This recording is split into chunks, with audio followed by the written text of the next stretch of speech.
pink lemon bitters. What are they? Why do we have them? You should first know that Rob is the genius Mad Hatter behind many different distillates, not just bitters, but also his own barrel-aged spirits.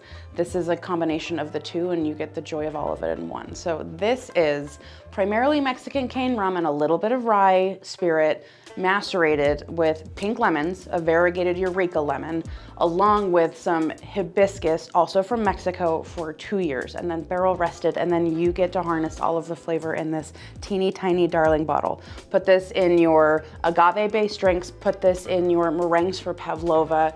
I really, really love this with passion fruit, but find ways to use it in a cocktail or a mocktail or in how you bake, even in a salad dressing. This is going to give you that bright, citrusy, bitter back note that you find missing in a lot of things that we rely on citrus for. So harness its power and please enjoy.